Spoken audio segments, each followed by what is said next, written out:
The wall breathed. On still nights John could hear it drag air through 1,000 seams and blue-black crevices. A long wintering sound that had no throat and no lungs but moved all the same, the exhalation of a continent's worth of cold. He stood with gloves off so his fingers could sting, so the cold could reach him without lies, and felt the faintest tremor under the stone lip of the parapet. There were days he thought the wall had a pulse, and he did not know if the knowledge comforted or accused him. The brazier behind him guttered in the wind and threw brief wings of orange upon the ice. Ghost snuffed at his knee, fur packed with frost so his white coat flashed blue like ice itself when the light caught. Below, the yard of Eastwatch by the sea lay in frost-dark silence but for the rasp of a whetstone and the clink of a chain. Men outside sharpened and repaired things because it was the hour when such sounds felt honest. Inside the hall they lied to themselves as men did before battle. He waited for the raven that would cross so much sky it would come wearing the shape of night. He waited for the crack that would run from the distant hills to the sea. He waited for himself to become the man he had told the others he was. Footsteps on ice. Davos with his shoulders hunched into a damp seal's skin. A scarf pulled up, old eyes looking younger in the cold. "You won't see anything more by staring it down," Davos said. He did not come too close. John had always liked that about him, the way he gave men the space to change their minds and did not take it as insult if they used it. "I used to think the wall would endure longer than the world," John said. "It seemed like that to a boy, when you were first put onto it in the dark and the blue wind cut your teeth out of your mouth. Boys think the world ends where their fear ends," Davos said. "I thought it ended at the end of a dock. Then I thought it ended at debtor's prison. Then I thought it ended at Blackwater Bay. I've had to redraw that shoreline so many times I've run out of chalk." John made himself smile. "And here I am with a flame and a piece of chalk big as a dragon." Davos lifted his chin toward the yard. "They're ready as they know how to be, which is to say not ready. The wildlings laugh too much. That's how you know they see a cliff. They laugh because if they don't it freezes in their throats," John said. His breath showed like smoke. Then the smoke was taken. "Bring them in. Ed's men. Tormund. The smith. Send for the charts. And the queen." John nodded once. Davos turned to go, then half turned back. "You're certain of Bran?" "No," John said, and that was an answer. "But what I saw with him, it was not a thought. It was a road under snow. Roads can lead you off a cliff same as a lane." Davos watched him with that soft sailor's patience that hid iron beneath. "I'll go fetch your laughter, then." When he was alone again, John laid both hands on the ice. He had spent his boyhood asking the wall to accept him, as if it were a lord to whom oaths could be sweetened. Now he asked it to forgive him. It had no mercy. The wall had been cut from the world with old cold and older words, not made to forgive or accuse. It was there. Ghost lifted his head and gave a quiet huff. For a moment John saw through other eyes and the yard below bloomed with scent. Pitch and old salt and boiled leather. A mouse dead in the snow that had not yet cooled. Oil. Bruised iron. The particular iron-wet smell of men who slept in armor because fear made them heavy. He came back to himself with the taste of frost on his tongue. They gathered in the hall under the seal-hung timbers, a long room blackened by years of smoke and by the recent arrival of a dragon's breath outside the wall. Once, a week ago, to test the way the ice took flame and the way it sang when heated. The song had not been what John expected. He had expected a scream. The wall had sung like glass being tuned, high and thin and beautiful. It had shaken him. Tormund big, wolf's blood, gorge drunk, laughed to make the benches shake. "If we're going to burn our only bloody fence, Snow, I'd like to be allowed to piss on it first. For closure. Piss freezes at these temperatures," Ed said. He sat straight-backed because slouching meant pain later when his shoulders stung. His face had acquired new brackets of wear at the corners of his mouth. "It'll just make a yellow plaque. Then piss hot," Tormund advised. Davos cleared a space on the table with palms and set down a roll of seal-oiled vellum. It smelled of the old sea. The smith Gendry set down a crate of chalk and a bag of iron nails, though the nails would not go where John intended. The woman from Eastwatch who had become their steward, Lisa, with the narrow eyes and hands that had known rope, brought ink and set it down with care as if the table might tip. Dany entered with a gust of new cold as the door opened and closed. She moved like a small flame that had learned to contain itself. No fur hood made her smaller. Snow clung to the edges of her braids. Tiny salt. She took the chair at the end of the table and did not look at Jon yet. Drogon's shadow passed over the outer yard and made the darkness in the room shift like spilled wine. "It will take a line," Jon said, his finger along the vellum where crude marks showed their shore and the ice. He had not been a good mapmaker as a boy. He had drawn wolves better than rivers. "If you put heat here and here and here, you will make a channel," Dany finished, looking where he pointed. "A trough in the ice to carry meltwater east to the sea and west into the gorge. And you think when it freezes again it will. It will not be as before," Jon said. He found himself speaking faster than he had meant to and made himself slow. "Bran says the old words were set in lines, not written with hands, impressed like threads laid into the ice when it was first formed. They're failing. Some are gone. But heat makes the ice remember the lines it was given. If we draw them close to their shape and fill the channel with what we know kills them." "Dragonglass," Gendry said. He had a burn across the back of his hand like a spilled comet. "And salt," Davos said. "A sea's worth." "And blood," Tormund said, delighted. "Not blood," Jon said, and the room quieted. "We pour oil and ground stone into the channel. We seed it with obsidian and let the sea take it. Drogon melts the wall along that line in a single run east to west. The water runs dark. It refreezes with the stone in it. We will have carved a new face for the wall, a face that cuts. They can climb," Ed said. "They climbed before. They'll climb again." "Not glass," Gendry said, thinking aloud. "Not that glass. Not if we throw sand, too. If you pour molten glass onto dry stone it crazes, little cracks, 1,000 lines. It eats hands. It cuts rope." He looked at Jon. "And we can put spikes into the channel before it freezes. Not iron. Obsidian pikes, skewers pointed outward like a hedgehog. They'll be locked in the glass. If they climb, they'll shred themselves." "They don't feel," Ed said. "They still tear," Dany said. Her eyes did not yet come to Jon's. "The others know the old words. If we misdraw the line, we might make a door for them that wasn't there." "Yes," Jon said, the honesty laid down like a plank between them. "We might." Dany's mouth tilted, not quite a smile. "And if we are clever enough, we make a door that shuts." Jon heard Bran's voice as he had heard it in sleep 2 nights past, not with ears. He had been standing on the sea ice off Eastwatch alone. The moon had been a dull disk. The sound of the water beneath had been a slow-lidded blink.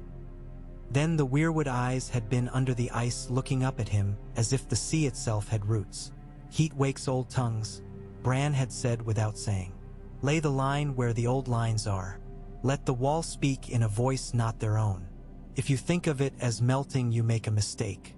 You are sculpting memory with fire. I need you to trust me," Jon said to the room without looking away from the vellum. He had said that before in many rooms and learned the different weights of the request. "I need you to work until your hands bleed and then keep working. I need boats along the shore with men ready to rake obsidian into a running torrent. I need nets full of crushed black stone. I need the men at the western end ready to dam the gorge with ice when the water comes. I need dragonglass dust. I need pitch and sand. And I need Drogon." At last Dany looked at him. Her eyes were winter-bright with the fire reflected. "You shall have him." Tormund slapped the table. "Well, I feel better already. We're gonna cut a moat out of the sky. The dead will be so confused they'll walk themselves into the sea to think." Ed raised an eyebrow. "They don't think. That's why they'll go to the sea," Tormund said, as if it were obvious. Davos's hands were already measuring invisible distances on the table. "We can use the old hull nets for the stone. The ones we used for cod. Gendry, you can set the altars for grinding, yes? I've seen men make pigment out of charcoal for ship's marks. We'll want it finer." something that goes into water like smoke. If you pour it into a stream, you can make the whole thing black. Gendry nodded. We can hammer the larger pieces, then mill it. A day. 2. Not 2, Jon said. They're near. The hall breathed with the men. The silence had a shape. Fear cut with resolve, like rope braided with wire. After they had broken and the orders had been given. Light as an axe, heavy as a winter. A smaller quiet opened. Dany remained at the end of the table. The others went out a few at a time to hold their orders in their throats like hot coals. Walk with me, she said. They went to the east parapet where the night lay like cloth upon the sea. Drogon perched upon the bastion below, an enormity of shadow with amber coals for eyes. Snow blew against his sides and melted and steamed. He smelled of burned iron and something older than iron.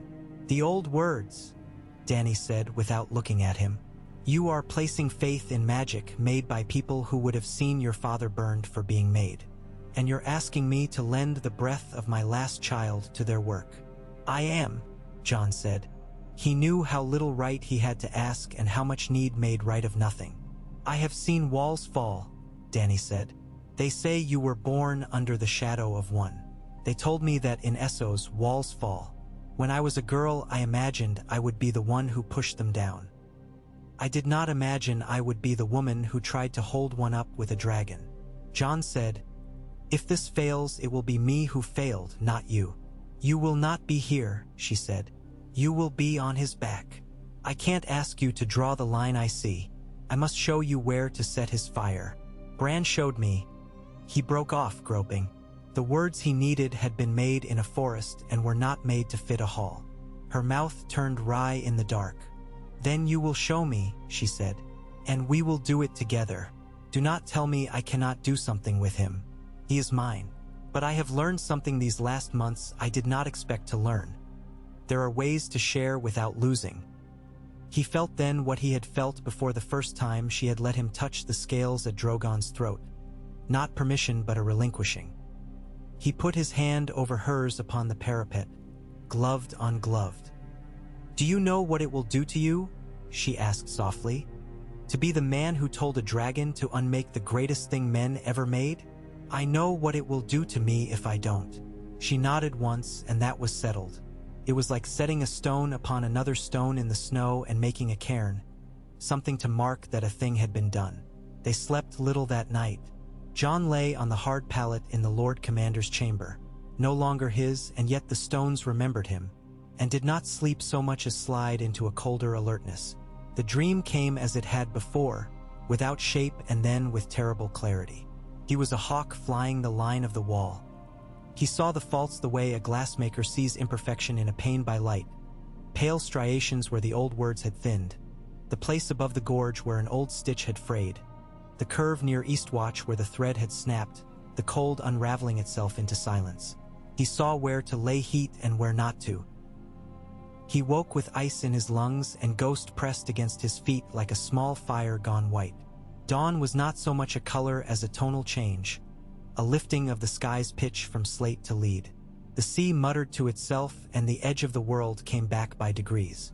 They worked. Eastwatch lost its shape in labor and became again the kind of place that mended nets and scraped hulls and salted fish. Only now the nets bore stone and the hulls were dragon-scored ice, and what they salted was not cod but a river they had not yet made. Men's backs bent under burlap sacks that clacked darkly. Women took hammers to black glass until their hands stung and laughed at the sting and then wrapped their palms and kept at it. Boys with their first scars learned to carry buckets with pitch flapping inside like oil-caught crow's wings. Gendry set a line of millstones in the lee of the northern wall where the wind did not steal all their warmth, and the stones turned and turned, and the black dust came like evening where it had no business coming in morning. Davos found old nets patched with twine that had the memory of 100 repairs in them and blessed them for it. Lisa organized teams with a wharfwife's eye for who would work and who would drag his feet, and for a while even Tormund obeyed her because she used her voice like a net and you did not see it until you felt it tighten.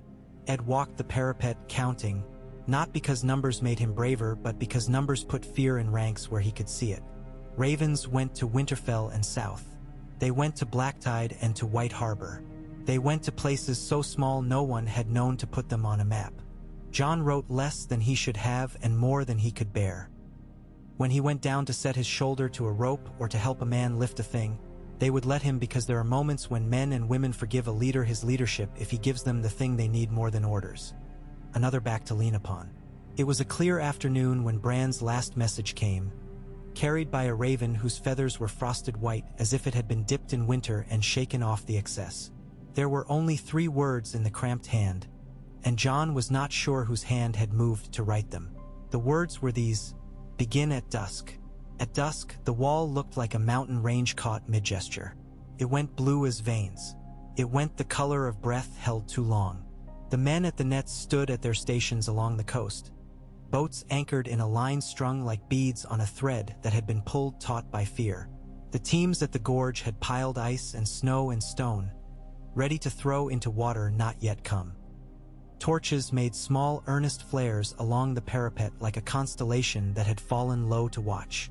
Drogon came off the bastion with the strong simplicity of a thing that had never doubted its place in the world. The first beat of his wings pushed men backward though they had braced. Snow flew in a sheet. His roar went out over water and came back thinner. Dany's legs were tight against his shoulders, and Jon sat behind her, his hands on the handholds they had rigged from leather and hammered iron. The cold made the iron feel alive. Drogon's body was warm enough to steam in the dusk. Dany did not need to look back to speak. Her voice came over her shoulder through the leather and scale and wind. "Tell me when." He did not say now because that word was too small. "We go west first," he said, and she leaned forward and the dragon understood. The air at that height was a white knife. Jon's eyes watered and froze and watered again. He tasted pitch in his throat from the wind's teeth biting it off the torches below. The wall's face rose beside them like something alive that had decided to imitate a cliff for 1,000 years as a joke. From this close he could see the cold's granularity, the way it held light in flakes like ground glass. In places the ice went milk pale as a cataract. In places it went clear as old glass, and he could see darkness in it that might have been stone or might have been time. In his mind he held the Hawk's map and the path that was not a path but a memory. "Here," he said when they had reached the westward verge above the gorge. His hand lifted without his will and pointed as if he had been made with a hinge for the purpose. Not at the seam, half a dragon length north of it. And slow. Dany did not answer with words. Drogon angled, and Jon felt in the shift of muscle the same thing he had felt when Ghost changed his pace. The animal's willingness or reluctance more honest than any man's. Drogon was willing. He opened his mouth. The first breath of flame came like a son opening his mouth to sing the song his mother had taught him, and then realizing he remembered more verses than he thought. It struck the wall like a second dusk. The song the ice made was not the same as before. It was lower, more complex, a thing Jon felt in his teeth and ears and bones. Dany brought the flame down in a line, melting a channel in the face of the ice about the width of a wagon. The ice collapsed where it lost its strength, then sealed again as the heat moved forward, a lip rolling like a tongue. Water ran gray within the new trough and steamed at the edges. Steam tore away in the wind and turned to rime which feathered outward and made a white beard below the channel that set like stone. Beneath them, men poured black dust into the water where it reached the parapet line, shoveling with a joy born of fear. To do a thing when you have waited too long is its own joy. Old nets emptied in a darkness that had weight. The water took the glass and the sand and the pitch and carried it forward, and the channel went from gray to a strange dark clarity as if they had taught the wall to drink night. They flew. They drew the line. They made no door where the line crossed an old stitch. They slowed there to ease the heat, and Jon felt something like a string pulled taut and then tied again in a new loop. He did not know what he felt with any sense men had named. He knew only that the world changed its mind there. At the eastern end the sea reared to meet them. The smell of salt came up like old news. Drogon took the flame off the wall so it flayed the air above the waves, and for a moment the sea itself seemed to hiss in disapproval. The boats strained at their anchors as if they wished to flee the heat, but their men held them on their lines and kept throwing until they had no more ground stone to throw. Lisa pitched 3 last pails of black dust into a current and began to laugh because she had wanted to do that all day and had not known it until then. They turned and went west again, settling the line where it had been rough. They widened places that needed to be wider and eased places that would crack if left sharp. Jon found himself speaking to Dany continuously now, his words coming unthought like a prayer once learned by heart and left there until needed. He told her how long to hold and when to lift and where to breathe. She heard him and did the thing he asked, and Drogon did the thing she asked, and for a time they were one engine moving through dusk. When they came back above the gorge, the world had changed. The water rushed east through the channel they had made like anything freed. To the west it poured into the waiting mouth of stone and ate snow like fire eats old sails. Men at the edge threw down slabs of ice and prized loose stones and shoved them into the boiling water so that when it froze it would freeze rough and full of teeth. A river went where there had been ice. When the flame finally guttered the way a voice gutters at the end of a long song, Drogon's great sides heaved. His breath steamed in sheets. Dany's hair was soaked with melted snow and froze in new spikes as he beat his wings. Jon could not feel his fingers and did not expect to find them when he looked. Dany twisted her neck the smallest amount, and he saw that her lips had gone blue and then back again. They landed not upon the bastion, but upon a new shelf Jon had cut into the ice so the dragon could grip. Men came running with barrels of meat and with water heated over so many small fires it had the taste of all of them. Drogon lowered his head to drink and blew steam into the barrel so it went from heated to boiling and then to cloud. Jon slid to the ice and nearly fell.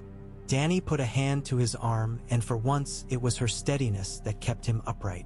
Gendry arrived, black glass dust up to his elbows, eyes white-rimmed with fatigue.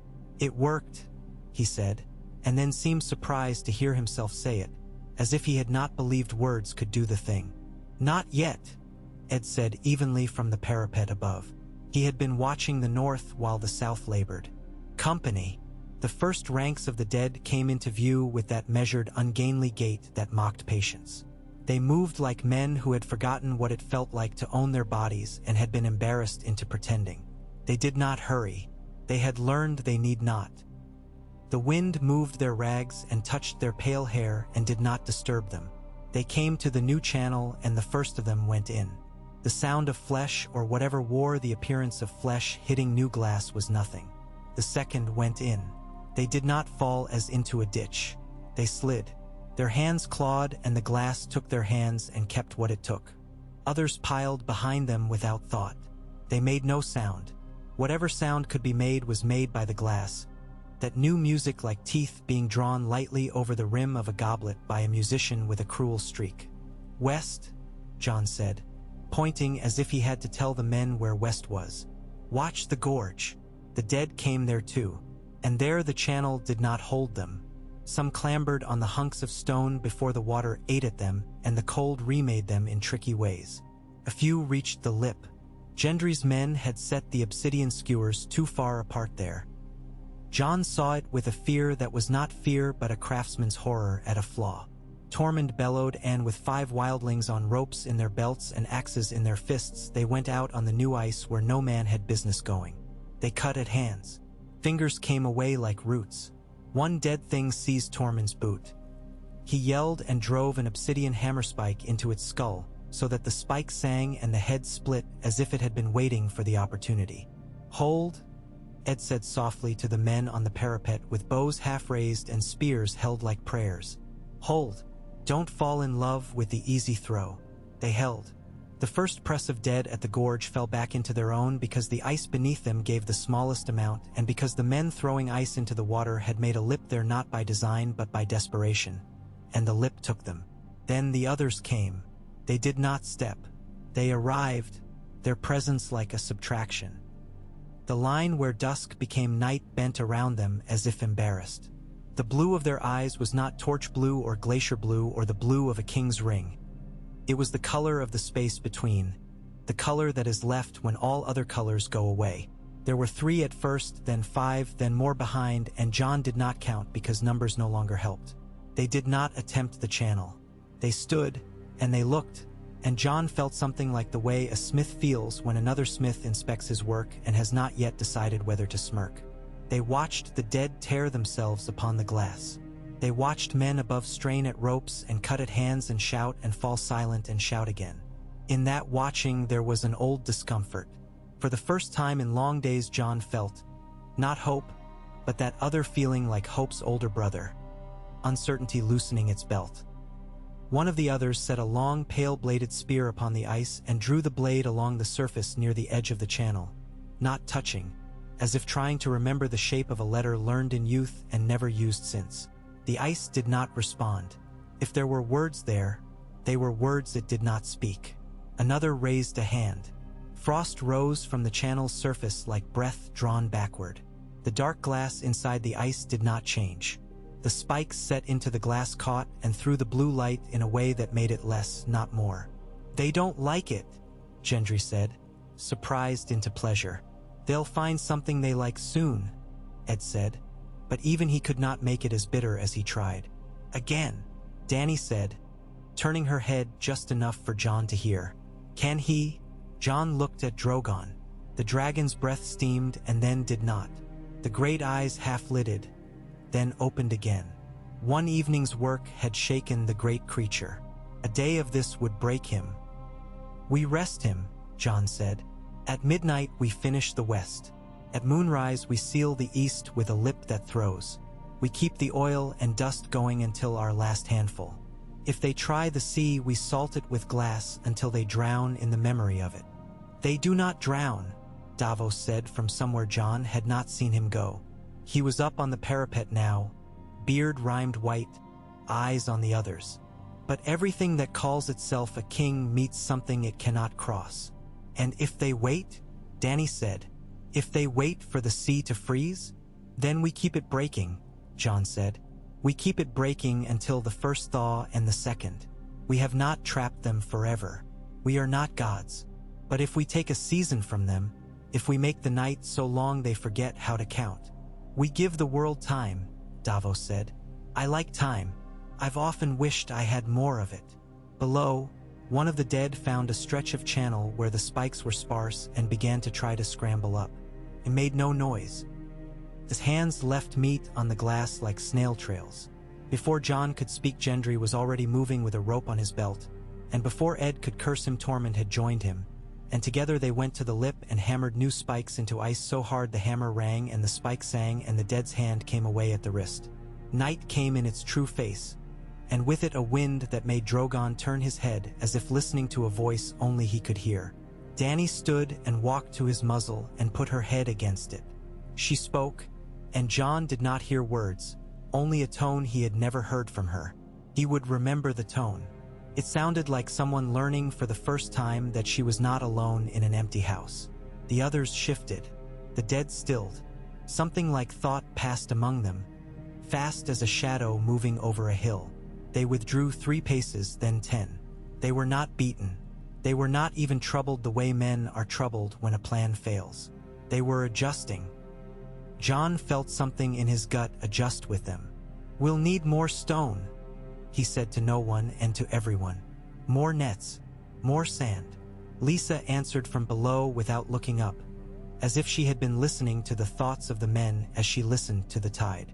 "I've got half the village grinding beer bottles. It's the best we can do.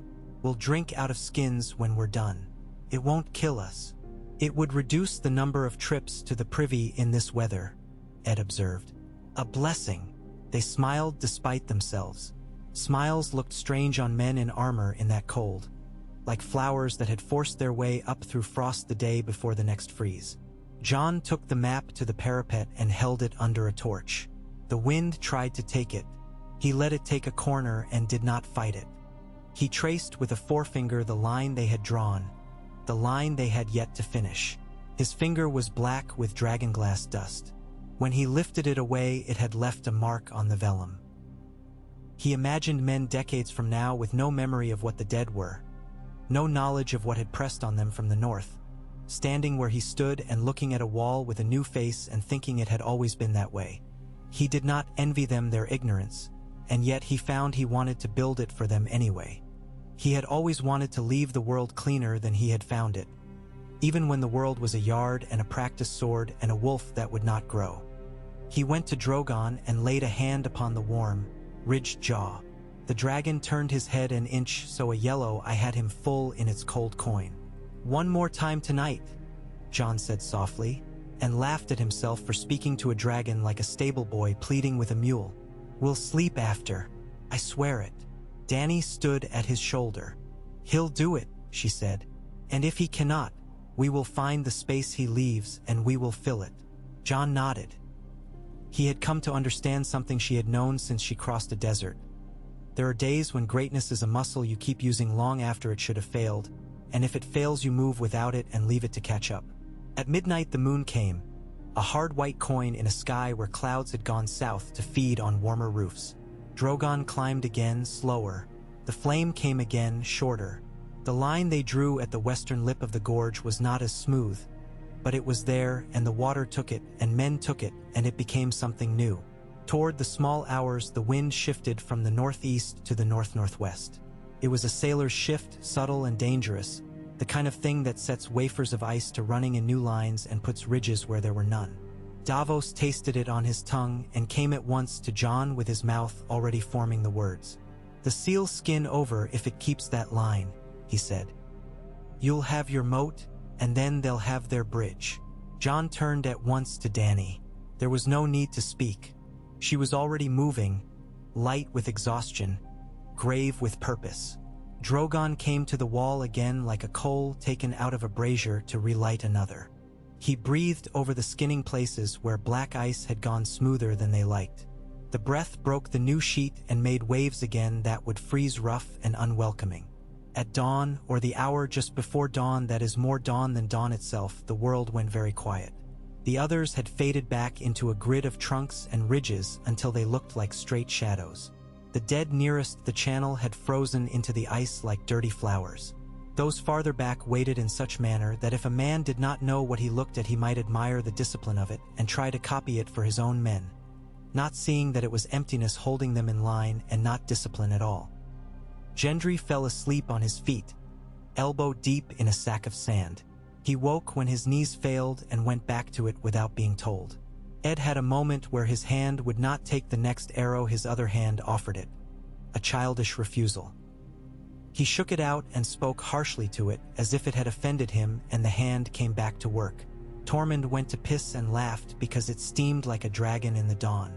Lisa slapped a boy who had stolen a mouthful of pitch for warmth and then held him while he retched it up and cried. And when he had stopped, she put him back to work at the nets and did not speak of it. Jon leaned against the parapet and let the cold come fully into him so it would not find gaps to stab. He closed his eyes and for a moment he was back in the dream, the hawk crossing the wall, seeing the last places the line would need to be laid. The ice had taken the memory where they had etched it.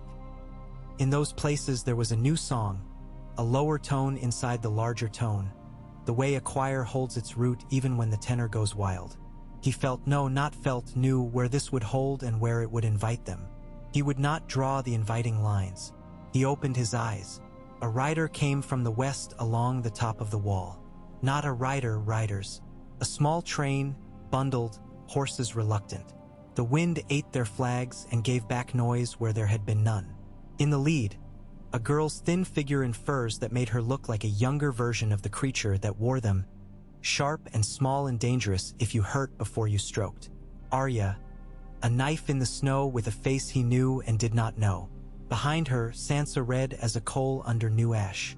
Behind them, Brienne tall and competent and ashamed of nothing. They made Eastwatch's small yard look smaller.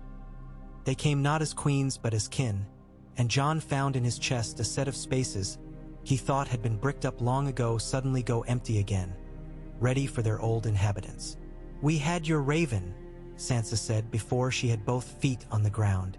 5, in fact. You never did learn to trust to one. We came because you said you would do something mad, and we thought we ought to see it done properly. Arya was already looking past him at the channel with a swordsman's interest. "You cut the world," she said. "I've always wanted to know what that looks like." "We're not finished," Jon said. "We might never be. Then you'll keep cutting, Arya said simply, as if suggesting a morning's practice. Sansa touched his sleeve very softly, as if he were a bird that might startle. "They want to know why," she said, and for the first time that long night he felt his throat go tight. The "we" here was large. It was not merely Winterfell. It was the thing he had meant to serve ever since he had first put on black and learned the taste of a bleak oath. "Because walls fall," he said.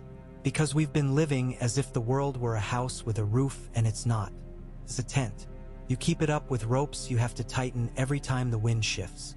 Arya's eyes softened.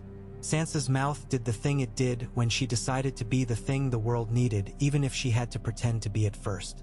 Brienne looked at Dany standing beside him, and then at Drogon, and then at the channel, measuring, and nodded once without speaking, as if approving a piece of armor that would not fail under first strike.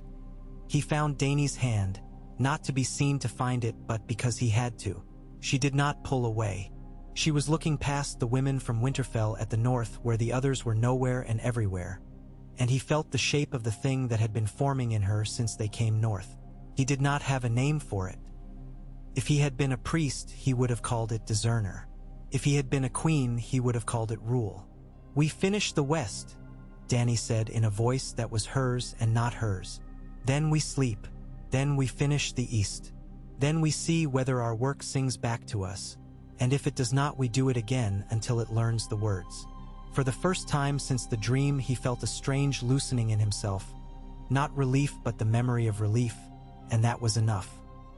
He looked at the line of glass set into ice and thought of the old words in Bran's not voice. "Heat wakes old tongues." The wall had been given something to say again.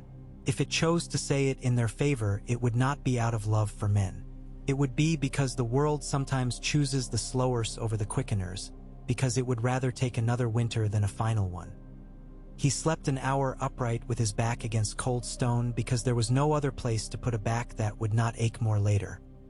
In his dream, he crossed the line they had drawn and went north into a whiteness that was not empty, and once, upon a shelf of blue shadow and the rind of a buried hill, he thought he saw a figure that was Bran and was not Bran, standing among the ice as if he had been a tree once and had decided to be something else.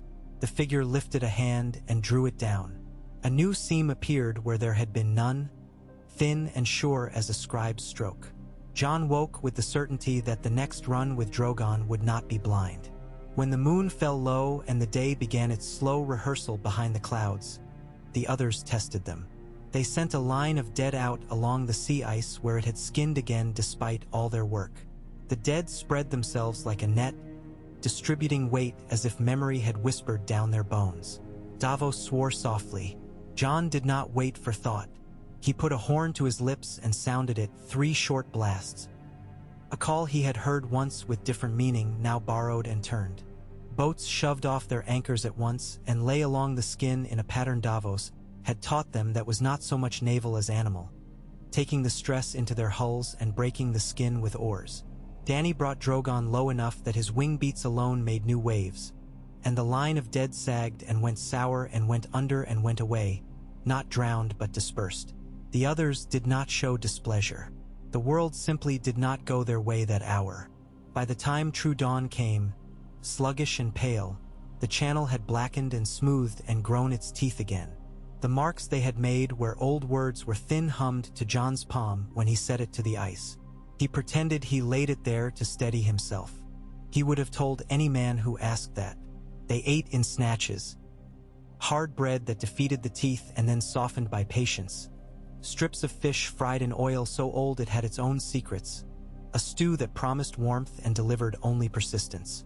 Arya ate standing because she never trusted a bench in a place where men might rush her with news. Sansa ate little but drank something hot and did not refuse seconds when Lisa pressed it on her. Dany ate as a soldier eats when she is staffing herself for another order she will give herself. Jon did not count the dead in the channel. He did not spend their lives twice. He did not let his mind wander to what lay beyond, the forests and the ice rivers and the white valleys where the others had their names for his kind spoken in a sound that cut glass. He held the line in his head and set his will upon the second day. When it came like the first. Wind, ice, fire, dust, the memory of old words made new by heat and craft. And when it ended, it did not end. It only paused, and they held it with hands that would not stop shaking and eyes that would not let themselves close. Above the channel, somewhere in the blue murk where the mountains took the sky into their teeth, a new sound came, not ice and not dragon. It was low and patient, a drum in the bones. The sea answered, the ice answered. Even Ghost lifted his head, ears forward, and made a sound that was not a growl but a greeting. Jon did not know whether it was a friend. He knew only that the world had recognized what they had done and had added it to itself. The trap they had made was not a cage. Cages rust and hinges fail. It was a change in the world's face. Changes last longer than cages. They stood together and looked north. The dead stood where they always stood, organized by nothing, patient with a patience that had no opposite. The others stood where they always stood, and their eyes burned. And did not warm. Between them was the line a dragon had drawn at a man's word, and within that line, obsidian dark as a night with stars under ice. For now, that was a forever. For now, that would have to be enough. The sound did not stop. It rolled under the world as if something far away were walking with great care and great weight, putting its feet down in places it already owned. Davos said it was the pack ice shifting, old slabs we did not see rubbing against older. Gendry said it sounded like a millstone that had never been oiled and never would be. Ed said it was the music you hear when you hold an empty bowl to your ear and pretend it is the sea because you have run out of stew. Tormund said it was a giant's stomach, and if the world didn't feed it soon, it would feed itself. No one said what Jon was thinking, that the noise felt like a thing from before words remembering how to speak. Day wore a face the color of boiled bone. A weak hem of sun came and went and left no heat behind. The channel took more of the sea's skin and returned it as shattered leaves that went rattling down its dark throat. The water inside had thickened to a slow muscle. Each time Drogon breathed to roughen the sea again, the muscle flexed and broke the new, thin gloss and went about its work. Men learned to move as if the wind were a poor guest in a small house they could not throw out. They leaned into it without swearing unless their mouths were covered. And when they swore, they saved the good words for when they were alone, as if they would be spent by the wrong listeners. Women tied rags around their hands and then removed them and showed each other the places where skin had come away, and the strength that moved in their faces then was not pride and not defiance but a stubborn, unshowy pact they made with themselves to continue. Sansa made lists like stones. The lists did not weep or plead, and when she held them people did not weep or plead either. They pointed and nodded and brought what they had promised. She took the largest room that did not belong to a dragon and turned it into a store. There were rows where there had been piles. There were marks on the wall that showed where sacks should reach. In a corner there was a slate no one else was allowed to write upon. Lisa pretended to resent being given orders until she realized Sansa would stand and hear her resentment until it ran its course. And then she began to bring Sansa solutions before Sansa could ask for them. By evening of the second day, Sansa could put her hand on a pile of ground glass and say without looking how much there was in it, how many nets it would fill, how many boats those nets would supply, how many hours of channel the boats would darken. Counting was a magic older than any Bran spoke of. It made men brave in ways that did not make good songs. Arya moved where shadows were not a place but an agreement. She was in the yard when a cart went lame under a load of bottles, and she had a block under the axle before the wheel finished its complaint. She was on the parapet when the first ice-burdened rope went. She caught the rope end with a hook and made a cradle of it for the man it would have pitched into the channel. She was not there when men looked for her. She was there when they did not know they were about to need her. She kept a wet leather rag in a pouch to wipe her blade when she used it so the dragonglass dust would not seize it dull. She shared the rag with men who did not know that knowledge and did not tell them who had taught her to be the kind of person who thinks of rags. At night, when she slept at all, she slept with Ghost near the door. He watched anyone who came in and did not blink until they went away. Drogon slept for long stretches the way only beasts in the right house of their body can sleep. His weight drove a thaw down into the ice shelf that then froze around him in a shape that fit his belly and his claws and his tail like a mold. So when he woke, he had to break himself out of himself. He did it with patience, each flex of wing and leg deliberate, slow as a man easing his shoulders into forgiveness after a long fight with a friend. When Dany went to him, she went not like a priestess to a god or a lover to a lover, but like a sister to an elder brother who had taken too many blows that were meant for her and who did not ask for thanks because he knew she knew. She spoke in a tone that had no audience. When he breathed upon her, she took the heat the way she took counsel, without flinching and without showing on her face how much of it she needed. Bran's next raven came at midday, as if it had spent the morning making itself available to be seen. The hand was the same that had written begin at dusk, and yet not the same. The letters leaned more to the right, impatient, and the ink had been thinned with something that smelled faintly of bruised spruce. Bend the line above the third buttress west, it said. Do not cut there. Gift it a curve. Heat wakes the old threads where straightness breaks them. Jon took Gendry and Davos and the map to the parapet above the third buttress west and leaned out with an old habit that had no place on a cliff and did not care. From there the channel looked like a long-heeled wound. It had scabbed black. The buttress below was a slow muscle of ice bulged outward by a buried hill that had shoved upward long before any man had thought to call that heaving a hill. The air there had a different tone, the way air in a room with a large sleeping thing in it has a tone even if it breathes so quietly you think it does not breathe at all. Gifted a curve, Davos said, more to the wind than to any man, like bringing a ship about instead of forcing her. Gendry scratched at his beard with a knuckle black with dust. Glass crazes along straight lines. It hates a clean right angle. He's right. He did not say the name Bran. He did not have to. They made a small snow figure to mark the place on the parapet where Jon would point when he and Dany set the flame. It was the size of a boy and looked nothing like anything but a joke against cold. But when Jon glanced at it later from Drogon's back, the small thing under its rime of frost felt like a man holding his hat against wind and laughing at the fact that he was standing where no man had business standing.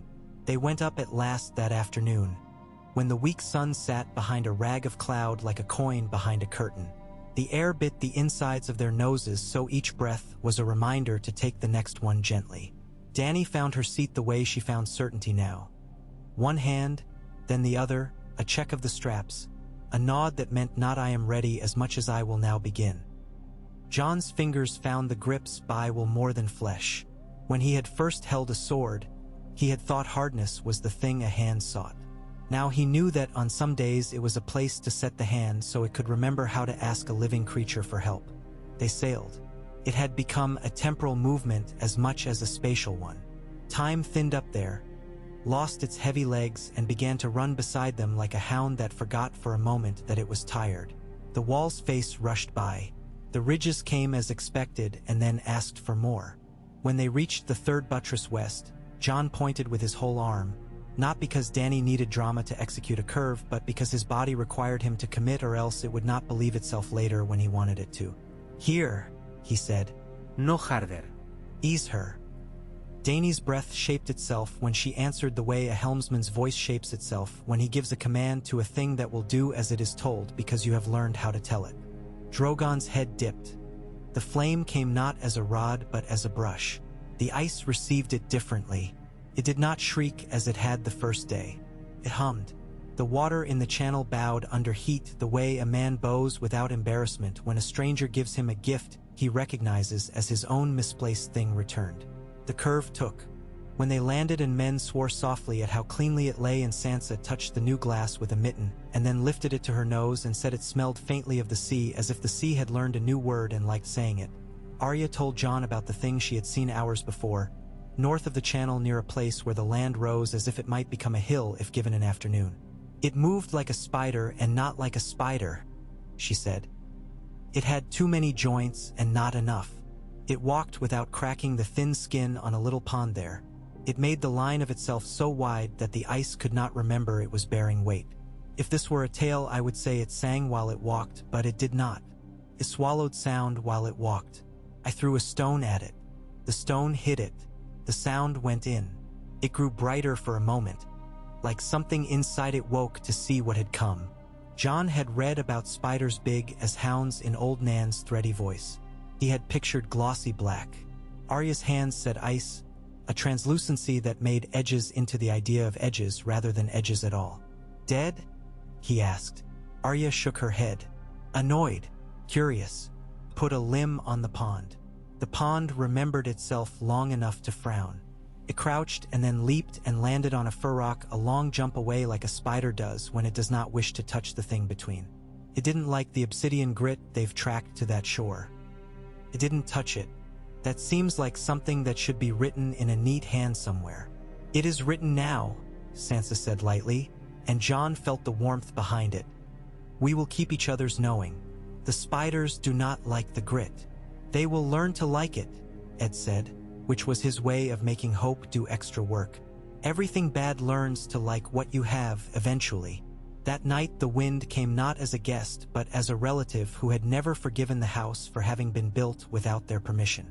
It rattled doors on their hinges as if to test their parentage. It set the wall torches to streaming smoke that wrote on the snow in a script whose alphabet was smear and smudge and dark water.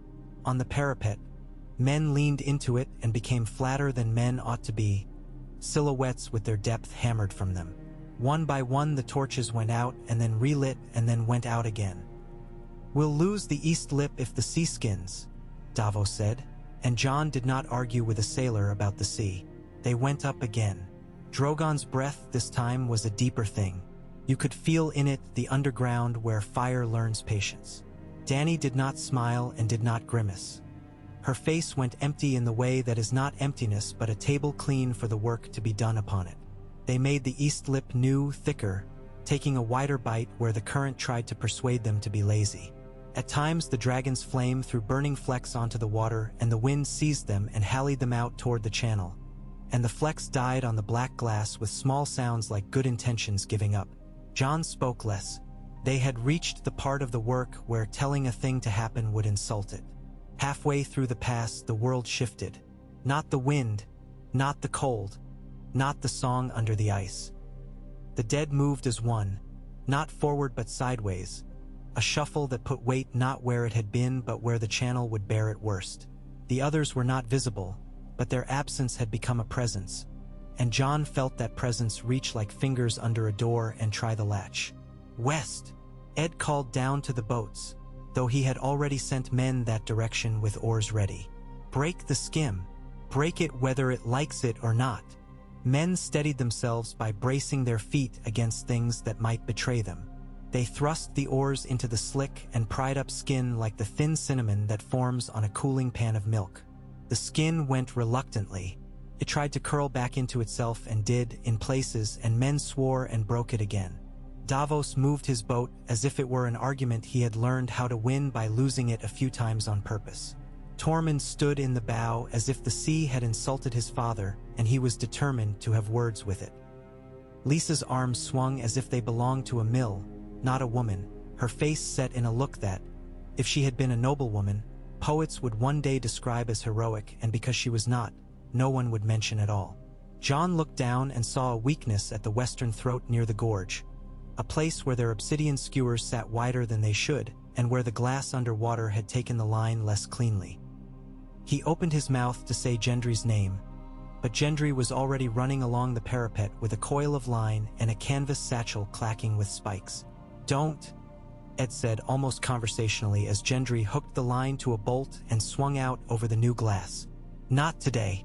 We've had a good day. Gendry was already gone, legs and arms scissoring. The line taut as he lowered himself like a cautious spider into a place no man had been made to occupy. The ice under him sang. The song did not like him. He put the first spike in where the glass had gone slick, and the sound that came back through his hammer into his wrist informed his bones that they would discuss this later in private. The second spike skidded and wanted to lay along the surface like a thing too tired to do its work. He set his jaw and drove it in with a third blow that made Ed flinch despite himself. A dead thing got a hand upon Gendry's boot and found purchase in the laces where a knot had turned cold and stiff. It did not pull in a way that had to do with intention. Its weight did the pulling. Gendry's leg went down in the slow, inexorable way a man's leg goes when a boat is dragged from under him. Tormund bellowed the way a bull bellows when it remembers it was a calf and had a mother. He put his own line to a bolt and went over the edge after the smith. Of course, Ed said, eyes up, mouth resigned. Why not? It's always the simple ones. Tormund reached the dead thing first and yanked the spike from his belt. He brought it down through its wrist and pinned it to the glass with such savage neatness you might have thought he was small-minded and fussy about it. The hand opened like a gray flower. Gendry, freed, put the third and fourth spikes where they were needed without looking up. Tormund looked up and grinned and showed all the miles between them and the day he would not be here to grin. They hauled themselves back up behind a spray of shattered rime that kept trying to settle on their faces and could not because both men were too hot for it. Up above, the others stepped forward just enough that their presence was no longer a decision and began to be a fact. They were still too far to touch the channel with their long spears. They did not need to. They stood, and a thin snow that had been coming down harmlessly began to fall differently. Each flake kept its shape longer, held its cold like a grudge, found the glass and tried to teach it to be quiet. Dany took Drogon higher and made a long, low pass, not with fire but with air. The downbeat of those wings stirred the falling flakes into a mindless dance, and the lesson they had brought fell out of their heads. The others watched without turning their faces. When Drogon climbed, one of them lifted its spear and rode a slow, indolent curve in the air, a taunt, a repetition of the arc Jon and Dany had just laid into the wall's face. Jon felt anger, the thin kind that freezes at the edges and makes a man efficient. He did not let it near his hands. They slept in slices. The hours did not so much pass as be taken apart and put back together with fewer pieces. In the hours when Sansa allowed herself to sit and look at nothing, she found that one kind of nothing charmed her more than another. The kind that contains a single sound, like a kettle just about to boil, or the creak of a rope that tells you it is not at its worst yet. Arya lay on her side and stared at the cold crack in the mortar at the base of the door and imagined for a strange, childish moment she had not indulged in years that a small creature lived there with good teeth and an interest in the lives of men, and that when this was all over she might offer it a crumb and it would make a house under the sill and raise a family out of her kindness. When she caught herself, she did not punish herself for the thought. She put it away in the corner where she kept the small things that insisted on continuing. The want of sweet apple, the need to tuck toes under a warm dog's belly. Dany did not sleep so much as become a quiet thing for an hour. She put her hand on the stone and felt, through it, a memory larger than even her ambition liked to consider. Jon slept like an exhausted man in whom a door had been left ajar, so that anything might walk in and step over him without waking him if it walked carefully and had its own reasons for fairness. In the morning, the spiders came. Not many, 6, then 8, testing. Their legs too fine to be believed, their bodies thrown light forward as if the air itself were taking small sips of them as they went. They did not cross at the channel proper, where the glass had been seeded thick and the spikes took the blue light into themselves and made it smaller. They tried it in a place where the obsidian grit had thinned, where a boat had spilled its net and men had not been able to go out on the ice in that wind to gather the scattered stones again. The first spider put 2 legs on the glass, then 4. Its body slid an inch and then another as its feet tried to find a memory that matched the thing they now touched. Tormund threw an iron weight at it because he had the weight in his hand. The iron struck the thing and made a noise like a bell rung underwater. The spider did not break. It froze utterly still. The second spider came forward as if to understand its brother's decision. Arya drew and loosed in one breath. The dragonglass arrowhead went into the spider's joint, and a line of dark radiated from that point through the limb into the body like an ink drop coursing through clear water. The spider snapped once, not with sound but with light. It brightened until it seemed not to be there at all, and when the brightness fell away like snow, it was a scatter of frost across the black surface. "Good to know," Ed said, voice gray. "Even their bugs don't like the stuff that we like." Men laughed because he had made the sentence stupid deliberately, and because laughter keeps hands from breaking when the day is long. Word came on the noon wind from White Harbor. 3 ships, the Quenched Iron, the Nettlemut, and a third whose name had been rubbed away by bad ink, but that promised, if you believe the rest of the words, more bottles than any reasonable town should ever drink for years to come. Sansa's face did something small and strong then. Men saw it and became taller in ways they could not explain. She wrote back that the worst of what they had to give would be welcomed and given a place of honor, and that in return Eastwatch would send men who knew things south. how to spread grit so it takes all of it, how to set spikes into glass so the glass will marry them instead of spitting them out, how to live within a count when counting is the only spell that works. In the afternoon, the others did not come. The dead did not press. A snow fell without bad manners, soft and uninterested. It felt like a lie told by a skilled liar who had decided to please his audience instead of prove a point. Arya took Ghost and went to the west lip where the gorge narrowed and stood, with the wind cutting across her, and thought about the river below the ice. She listened. It made an old sound, a sound she knew from nights sleeping rough in places where men could not live. The sound of water that believes its path and will not be argued out of it. She put her hand to Ghost's thick ruff and felt him taste the air. When they turned back, she told Jon without preface, "If they break the lip there, the water will take what we've made and make its own story. We need a second lip above the first. Not thick, only a catch. If the first fails, the second will not, and if it fails too, the failure won't go far." Gendry, called to hear it, nodded at once. "Like wedging a crack so it won't race," he said. "I can write that with my hammer. Give me 2 men who don't mind losing their noses." "You?" Tormund told a pair of young wildlings whose noses had already gone red and cracking. "And you'll be handsome men, noses or not. You'll get wives who like a story when you walk into a room." "Do we have to marry them?"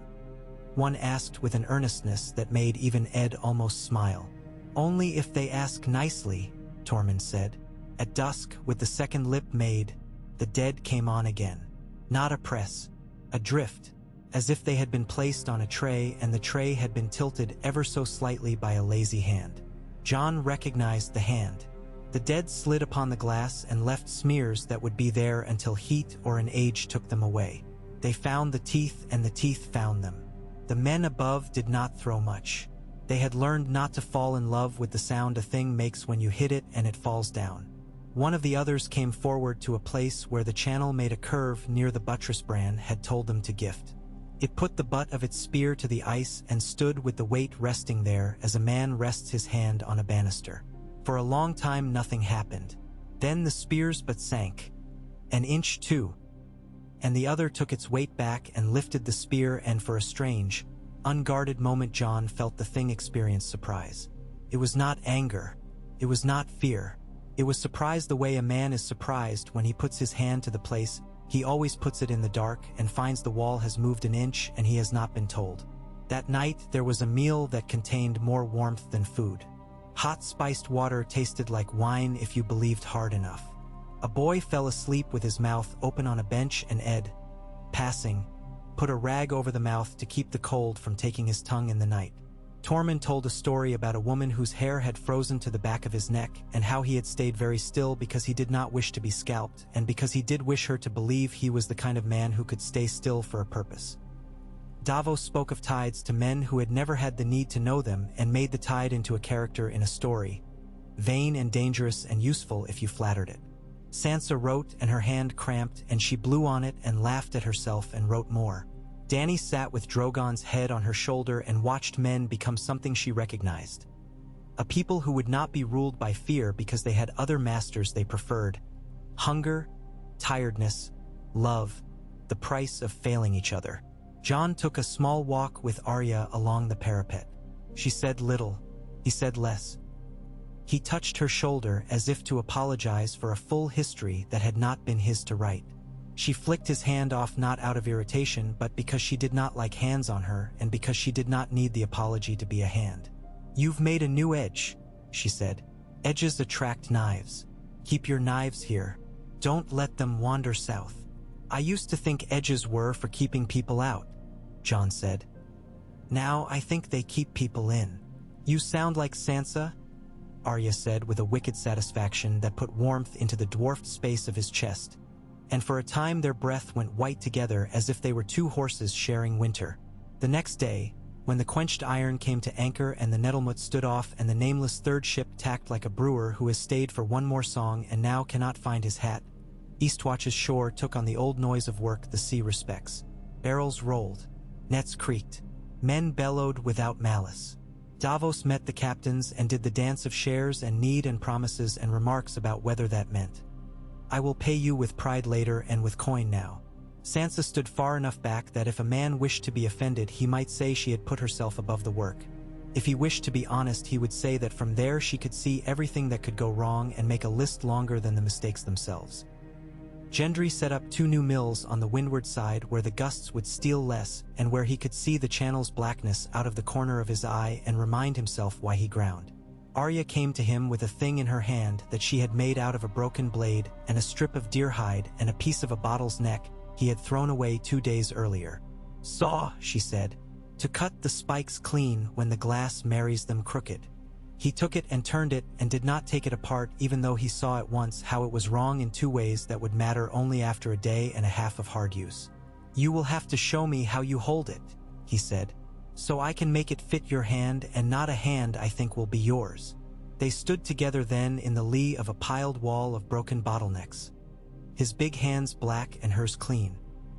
He set his palm to hers for a moment and felt in that small comparison the oddness of having made things for battle that would immediately be taken into a life and then be spoilt and then be remade. She did not look at him. She looked at the saw. When she was done looking, she looked at him quickly, without permission, and then away as if she had been caught out doing something you only do for yourself in secret. He laughed low because he did not wish to frighten the thing she had felt away. The night after the ships came, the cold dropped like a curtain. The air went with it the way air goes with any great fall. A whoop, an intake, a silence. Men's breath made not plumes but a crust around their mouths that had to be broken with each word. The dead threw themselves upon the channel then, not in numbers, not with aggression, but with a weird, steady cleverness that was no one's. They went in singly, then in pairs, then in a string spaced so that their weight made a rhythm the glass did not like. They took into themselves the small heat of motion and passed it along, and the glass answered with a small fatigue. Jon put his hand to it and felt, to his shock, a tenderness. It wanted to be made again even as it served. He thought suddenly of men and the way they ask for work and then ask to be allowed to be someone else for an hour. "Fire," he said, and Dany was already moving. They did not burn the dead. They burned the air above the dead, and the air carried that heat down into the glass politely, and the glass took it and made the sound of a throat that has been relieved of a cough. In the pale hour before dawn, a shape showed in the north like the memory of a tree in someone who had never seen a tree straight, then bent, then branched.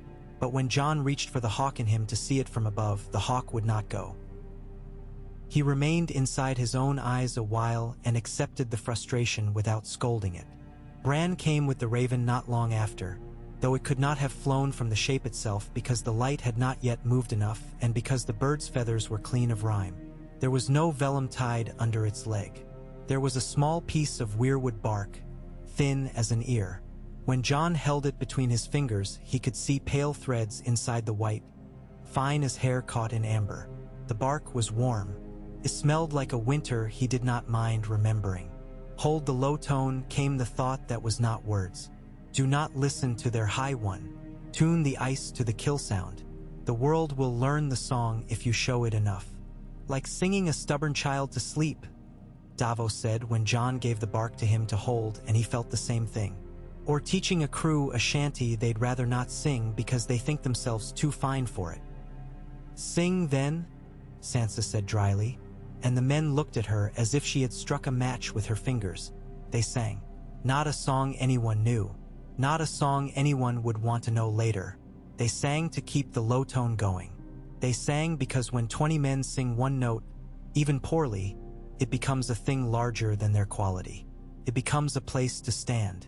The glass took the sound into itself and changed nothing and then did. And when it did, the dead that had been slipping along the channel in that petty rhythm lost it, stumbled as if tripped by the world, sticking its foot out, and fell upon the teeth exactly where the teeth wished them. At noon of the 3rd day, the others tried the sea.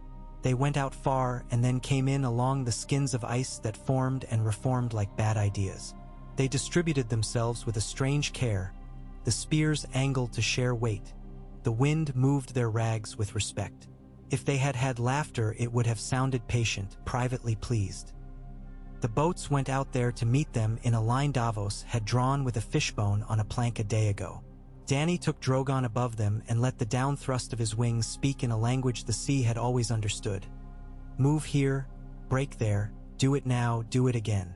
The others, under that language, adjusted their weight again and nearly learned something until the second lip above the west gate did its quiet work with the river. Water nudged and then shoved the ice they had chosen, and the ice broke its word to them.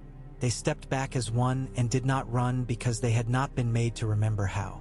After, when the wind dropped and a peculiar, almost domestic stillness settled, men clearing throats, ropes creaking, the little knock of a cup against a belt, Jon went to stand alone at the new edge. It did what edges do, reminded a man of choices that are not there when he is inside a room or a story. He put his hand to the glass and the ice and felt, through both, the new thing in the world they had made. It was not a wall. It was not a road. It was a sentence. He felt where it ended and where it did not end at once, and for a moment the feeling made him dizzy. He closed his eyes and saw what he had not been able to see as a hawk that morning. Far north, a slow procession moving through a blue valley, pale figures hauling something that was not a sled and not a ship, ribs, tall as a keep's inner wall, a frame of a thing that did not belong on land. It made the low drum he had heard on the first day. It would take them a fortnight to drag it to where they wanted it. It would take his people 3 days to prepare for it properly if he told them now. He did not know which number hurt more. He opened his eyes on the sound of Sansa's boots. She came to his side and was quiet. After a time she said, "If you make this into a border, it will ask for a country to stand behind it.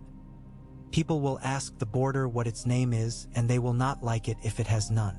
They will name it, and then they will ask what they are called inside it, and then they will want stories that make them that. The dead do not care what we call our stories. The living do. You will have to decide how much you wish to rule what you have made along with how much you wish to defend it." "I don't want to rule anything," Jon said honestly, and she smiled her small, weaponless smile. "Then you had best be very careful where you stand when you are seen," she said, "because men will put crowns on whatever head is nearest when they are frightened, so they can pretend fear was a coronation." Dany joined them. She did not crowd their siblings' talk, but she did not stand away from it either.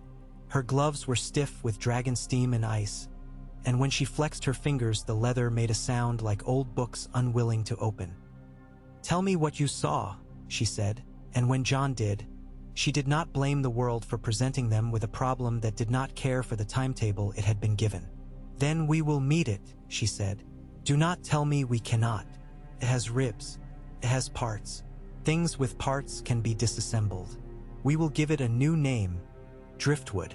Arya laughed behind her hand because she liked anyone who insults her enemies by naming them small. The work changed shape again.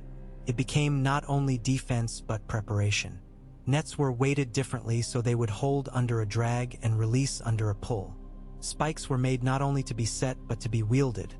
A forest of black iron and darker glass that glinted even where there was no light because obsidian likes to pretend it has light inside it.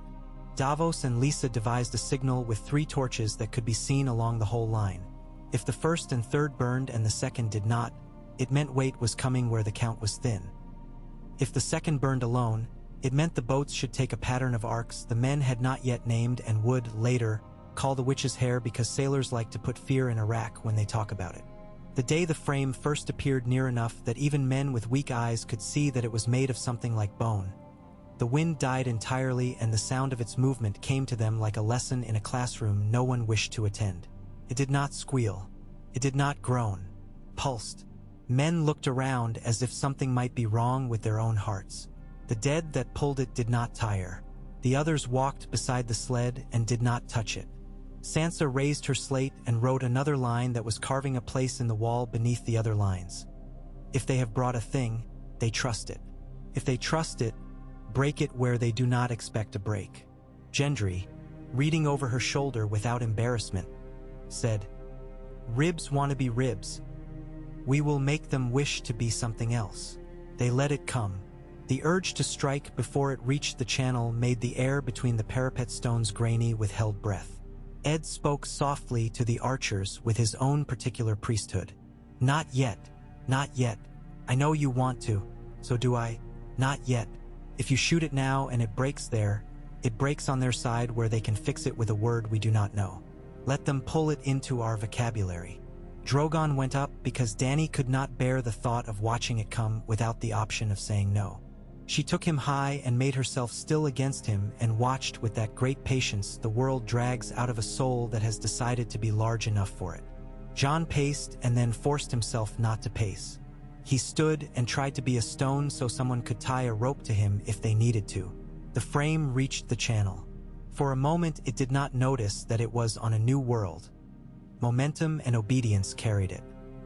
Then the momentum left because the dead hauling it were not allowed to think, and the obedience caught at the edge of understanding and tripped. The sled skidded. Its runners found the black glass and did not like it. The ribs leaned. The dead leaned. The others did not lean. They stood and watched, and the patience in their eyes bent entirely inward. "This is a test," it said. "I am happy to be the one who holds the quill while the world takes it." "Now," Ed said, and the archers loosed. Not at the ribs, not at the sled, but at the eyes and wrists of the dead on the far side who could have steadied it if they had been allowed to think. The arrows took what little steadiness there had been, and the sled went beautifully. It slid into the teeth set in the channel, and the teeth took it, slowly at first, gently, the way a dog mouths a stick it knows it will break if it bites too hard too soon. Then the stick began to give. The ribs cracked along lines no maker had intended, because the maker had intended no cracks at all. The sound that came off the glass then rose and fell in a patter that made men feel, absurdly, briefly, as if they were about to dance. It was the sound metal makes under a hammer when the smith is at his best, and the iron gives up its reluctance and is happy to be made a useful thing. The others stepped forward as if to scold the water. One put a boot onto the lip the way a man tests a rotten plank, not because he thinks it will hold but because he wishes to learn exactly how it will fail. The lip did not fail. The boot withdrew. Another raised its spear and rode a sharp, insulting angle in the air near the curve they had laid. The air ignored it. The spear came down in the smallest lowering, like a man agreeing to disagree without grace. Davos, who had lived long enough to know when to say the thing he had been thinking for hours, said, "We have done something I like very much and do not trust at all. We have made them hesitate." "That won't last," Ed said. "Nothing good does." "It might last just long enough," Sansa said, and her face did not soften because softness was not what anyone required of it. "Jon, write to every house that has stone enough to spare a roof tile. Tell them to break it and send the dust. Tell them if they cannot spare tile to send the worst bottles from their worst taverns. Tell them to drink from wooden bowls like hardy folk instead of men of taste. Tell them we will make a king's road of black glass that runs the length of the wall, and that when this is over we will sell pieces of it to the small folk as charms to keep in their pockets to ward off cold and lies, and that we will use the coin to rebuild their roofs. And then do not ask someone else to sign it. Sign it yourself. And you," she said to Dany before Jon could answer, with courtesy and steel, "send riders not to lords but to wives and stewards and smiths. Tell them you will pay twice what any lord will. Tell them you will remember their names." Dany looked at her. She had learned to see knives without being cut by them and good bread without being bribed by it. "Done," she said. Then, after a breath, with a wryness that recognized a shared labor, "Add that I will remember the names of the lords too if they do it without being asked." They did not stand together often when there was no need to speak. That evening, for a moment no one had purchased or ordered, they found themselves side by side looking north. The channel held. The dead held themselves still with that stubborn stillness that had nothing to do with hope. The others receded the way a bad thought recedes when a different task takes your hands. "Do you ever think of what the children meant when they sang over the first ice?" Dany said quietly. "Did they imagine we would do this with their work? If they could stand here, would they judge us or forgive us? Or neither? Perhaps they would be bored. They did what they had to with the names they knew," Jon said. "We are doing the same. If they come back to call us fools, they will be right and late, and we will not be here to answer." Arya joined them with Ghost at her knee. She did not speak for a time. Then she said, "Ribs make good combs. I had one once. It did not make my hair better, but I liked that it pretended to." Jon smiled without moving his mouth much. Danny breathed out, and it made a small cloud that for a moment had the shape of something like a flower, and then it didn't. When full night came and the wind remembered to be busy, John slept at last in a way that was not like being dead but like lending his life to the world for a while, and trusting it to return it. The dream came back without warning. He was high over the valley where the frame had come from, and in the valley there were holes that looked like eyes, and the eyes had roots, pale and fine. He could not tell whether the roots were reaching for the sky or sinking deeper. He felt again the low tone in the ice and found that, in the dream, he could hold it without his throat. He held it. The low tone pressed the roots into patterns he could not read and did not need to. He woke with the sense of having done a small thing well. Not made a new world, not saved anyone, only held a note long enough that someone else could find it and join. Morning came with a rag of cloud like a torn sleeve and a light that had nothing to do with warmth and everything to do with seeing. Men went back to their places without complaint, not because they had grown pious but because the places had grown theirs. The channel contained dark, faintly green under the surface where the sea had tinted it and the obsidian had accepted the tint without becoming less itself. A fox walked to the edge where the second lip caught the drift and sat and looked at it as if considering whether it might trap a rabbit for him the way it trapped the dead. He decided it would not and left without showing disappointment. By then the letters had gone out and the ravens had gone with them, and in small towns and on long roads and in halls with tapestries and in halls with smoke-black rafters some version of the message reached ears that had their own stories about who John was and who Danny was and what a wall was for. Men who had always hated the cold because it made their knees crack said yes in a tone that sounded like no. Women who had never been asked to be heroes in public found coin in jars and bottles in sheds and sent them because the request had come with a list and because the list had come with a name that would be said afterward, and they had wanted their names to be said afterward all their lives and had not known it until that moment. The others did not go away. They stood at the edge of the trees or out on the ice where the sea made its slow, patient decisions and watched. At times their presence felt like a pressure on the back of the teeth. At times it felt like the pause between questions. The dead did what the dead do, waited, tested, fell, learned nothing. In the seventh night after the curve and the ribs, when men had grown almost used to the idea that the world could be made into a sentence that meant not now to their enemies, the wind shifted again and brought a smell no one liked to name. It was not rot. It was not sea. It was a cold that had been kept somewhere dark a very long time and now had been brought out into the open to see if it still fit. Ghost bristled. Arya's hand went to the saw she had made without thinking. Danny closed her eyes and for a moment looked older. Not tired, older. As if time had put its hand on her shoulder and told her a joke no one else could hear. John stepped to the edge because that is what he does when the world makes a sound that is not for other men. What came over the White Land then was not an army and not a storm. It was a moving quiet. It had edges like paper torn slowly. The others did not lead it. They walked inside it the way fish walk inside water and pretend they are its masters. Came to the channel and stopped without stopping. The dead behind it shivered without moving. Where the quiet touched the glass did not sing or hum.